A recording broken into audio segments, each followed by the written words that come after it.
ಮೂಲಂಗಿ, ವಿಶೇಷವಾಗಿ ಮೂಲಂಗಿ ಪಚ್ಚಡಿ ಹಾಗೆ ತಿನ್ನಲಿಕ್ಕೂ ಚೆನ್ನಾಗಿರುತ್ತೆ. ಅನ್ನದೊಂದಿಗೆ ಚಪಾತಿ ರೊಟ್ಟಿ ಜೊತೆಗೂ ಕೂಡ ತುಂಬ ರುಚಿಯಾಗಿರುತ್ತೆ. ಇವತ್ತು ಮೂಲಂಗಿ ಪಚ್ಚಡಿ ಯಾವ ಥರ ಮಾಡೋದು ಅನ್ನೋದನ್ನು ತಿಳಿಸ್ಕೊಡ್ತೀನಿ. ಇವಾಗ ಇಲ್ಲಿ 2 ಸಣ್ಣ ಗಾತ್ರದ ಮೂಲಂಗಿನ ತೊಗೊಂಡಿದ್ದೀನಿ. ಮೊದಲಿಗೆ ಮೂಲಂಗಿ ಸಿಪ್ಪೆನ ಒಡೆದುಬಿಟ್ಟು ತೊಳೆದುಬಿಟ್ಟು ತುರಿದುಬಿಟ್ಟು ತೊಗೊಳ್ಳಿ. ನಂತರದಲ್ಲಿ 1/4 ಲೀಟ್ರ್ ಮೊಸರನ್ನ ಪ್ಯಾಕೆಟಿಂದ ಕಟ್ ಮಾಡೋ ಮೊದಲೇ ಚೆನ್ನಾಗಿ ಶೇಕ್ ಮಾಡಿ, ಕುಲ್ಕಿ.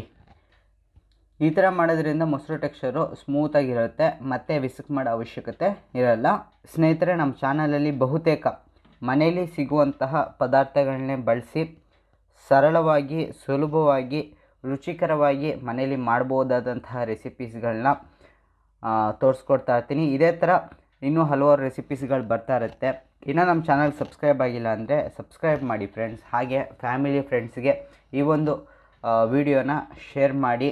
ಇವಾಗ ಈ ಮೊದಲೇ ತುರಿದೆತ್ತಿಟ್ಕೊಂಡಿರುವಂತಹ ಮೂಲಂಗಿನ ಮೊಸರೊಂದಿಗೆ ಮಿಕ್ಸ್ ಮಾಡಿ ಅರ್ಧ ಚಮಚ ಉಪ್ಪು ಹಾಕ್ತಾಯಿದ್ದೀನಿ. ಉಪ್ಪನ್ನು ರುಚಿಗೆ ಅನುಸಾರ ಹಾಕಿ ಇವಾಗ ಇದಕ್ಕೊಂದು ಒಗ್ಗರಣೆ ಕೊಟ್ಟರೆ ರುಚಿಕರವಾದ ಪಚ್ಚಡಿ ತಯಾರಾಗುತ್ತೆ.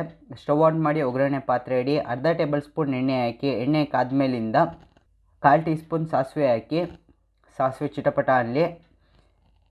1 ಸ್ಪೂನು ನೆನೆಸಿರೋ ಕಡಲೆಬೇಳೆ ಹಾಕಿ. 1 ಒಣಮೆಣ್ಸಿಕಾಯಿ, 1 ಕಡ್ಡಿ ಕರಿಬೇವು, 1/4 ಟೀ ಸ್ಪೂನ್ ಜೀರಿಗೆ ಹಾಕಿ, ಸ್ವಲ್ಪ ಹಿಂಗ ಹಾಕಿ ಈ ಥರ ಒಗ್ಗರಣೆ ಮಾಡ್ಕೊಳ್ಳಿ. ಇದನ್ನು ಪಚ್ಚಡಿಗೆ ಹಾಕಿ ಮಿಕ್ಸ್ ಮಾಡಿ ಸ್ವಲ್ಪ ಫೈನಾಗಿ ಚಾಪ್ ಮಾಡಿರೋ ಕೊತ್ತಂಬರಿ ಸೊಪ್ಪನ್ನ ಉದುರಿಸ್ಬಿಟ್ಟು ಮಿಕ್ಸ್ ಮಾಡಿ ಸರ್ವಿಂಗ್ ತೊಗೊಳ್ಳಿ. ಹಾಗೆ ತಿನ್ನಲಿಕ್ಕೂ ಚೆನ್ನಾಗಿರುತ್ತೆ, ಅನ್ನದ ಜೊತೆಗೂ ಕೂಡ ರುಚಿಯಾಗಿರುತ್ತೆ. ಇಲ್ಲಾಂದರೆ ಚಪಾತಿ ರೊಟ್ಟಿ ಮಾಡಿದಾಗಲೂ ಕೂಡ ಸೈಡ್ಸಾಗಿ ತೊಗೊಳ್ಬೋದು, ಚೆನ್ನಾಗಿರುತ್ತೆ. ಮನೇಲಿ ಮೂಲಂಗಿ ಇದ್ದಾಗ ಈ ಒಂದು ಶೈಲಿಲಿ ಮೂಲಂಗಿ ಪಚ್ಚಡಿನ ಮಾಡಿ ರುಚಿಯಾಗಿರುತ್ತೆ ಮತ್ತು ಆರೋಗ್ಯಕ್ಕೂ ಕೂಡ ತುಂಬ ಒಳ್ಳೆಯದು. ಸ್ನೇಹಿತರೆ, ಇನ್ನೂ ನಮ್ಮ ಚಾನಲ್ ಸಬ್ಸ್ಕ್ರೈಬ್ ಆಗಿಲ್ಲ ಅಂದರೆ ಸಬ್ಸ್ಕ್ರೈಬ್ ಮಾಡಿ, ವಿಡಿಯೋನ ಲೈಕ್ ಮಾಡಿ, ಶೇರ್ ಮಾಡಿ. ಮತ್ತೊಂದು ರೆಸಿಪಿಲಿ ಭೇಟಿ ಮಾಡ್ತೀನಿ. ಧನ್ಯವಾದಗಳು.